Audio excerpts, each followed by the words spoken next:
Hello, my name is Morgan Youngerman, and I'm going to be talking about why being vegan is good for the body. Eating meat has become a part of most Americans' everyday life. From a young age, we are taught that eating meat is part of the food pyramid and we need it to get the proper nutritional value in our day. As we grow older, we learn to find out that that is not always the case, that meat is not essential to our everyday nutritional value. In fact, 35% of people in the United States do not consume meat, making them vegan or vegetarian. This debate concerning the need for meat in a diet has been an ongoing one.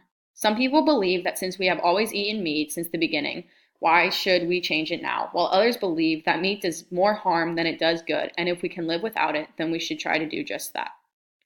Most foods have some sort of dairy product associated with them, making it a major change when someone decides to go from a carnivore to a herbivore.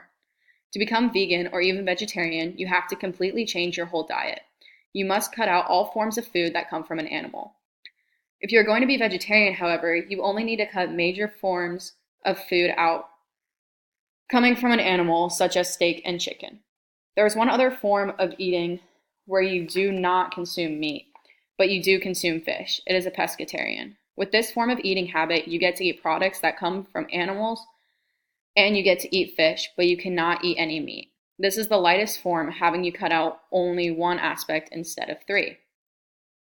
Strictly adhering to a vegan or vegetarian diet shows improvement in many health issues.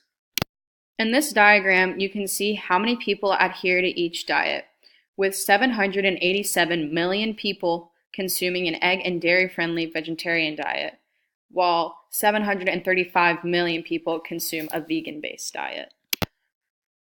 The problem is the common misconception put in place that being a carnivore is better for the body than being a vegan or a vegetarian. The first benefit of being vegan or vegetarian is the way that it promotes weight loss. The most commonly known idea is the one that being vegan is not any better for you than being a meat eater. If you look at the chart, you can see that the only set of people who are not overweight are those who are vegan. The people who tend to be the most overweight with a body mass index or BMI with almost 30 are meat eaters. Even though being vegetarian is said to be good for the body as well, you will still be slightly overweight with a BMI of about 25. If you are a pescatarian, you are said to have a BMI of about 26.8. Being semi-vegetarian gives the average person a BMI of about 28, making it just slightly lower than that of a meat eater. If you look at just these statistics alone, you can see that being a meat eater puts you in worse health conditions, and being a vegan tends to put you in better health conditions.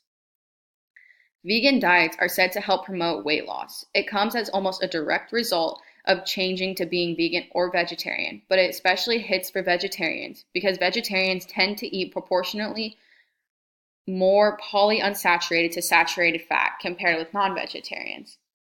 Vegan diets tend to show a reduction in dietary energy density due to its low fat content and its high fiber content.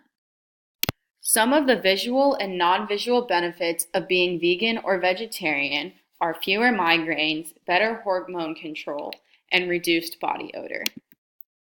Vegans are also said to have fewer migraines. Migraines can almost directly be linked to different kinds of food intake. Most migraine sufferers are advised to avoid certain triggers like chocolate, cheese, and alcohol, all of which are mainly found in a meat-based diet. Some vegans tend to be happier and have fewer migraines. Meat-based diets have a high level of arachidotic acids, which is a saturated omega-6 fatty acid, which causes an increase in migraines.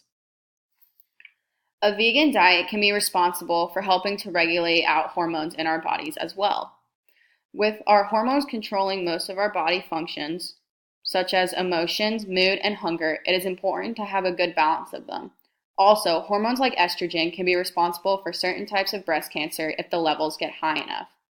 Researchers have also noticed that foods with dairy and foods with high glycemic loads lead to acne, but a vegan diet cuts out both of these foods, leading to clearer skin. Red meat is almost the primary cause of body odor, especially that emits from our arms. Manufactured foods lacking fiber and made with processed ingredients, having hydrogenated oils and added sugars in them, causes a higher cause of body odor. These kinds of supplements do not normally exist in the vegan diet, eliminating the main source of body odor. With a vegan diet, you tend to have a lower risk of diseases such as kidney stones, heart disease, and diabetes. As shown in the first chart, vegans tend to have lower body mass indexes. Having a lower body mass index decreases the risk for certain diseases such as heart disease, stroke, bone and joint problems, and a number of other cancers as well. A specific call to action could be reducing the amount of meat in your diet by becoming a pescatarian or a half vegan, so you reduce health risk without changing your diet completely. Thank you for watching.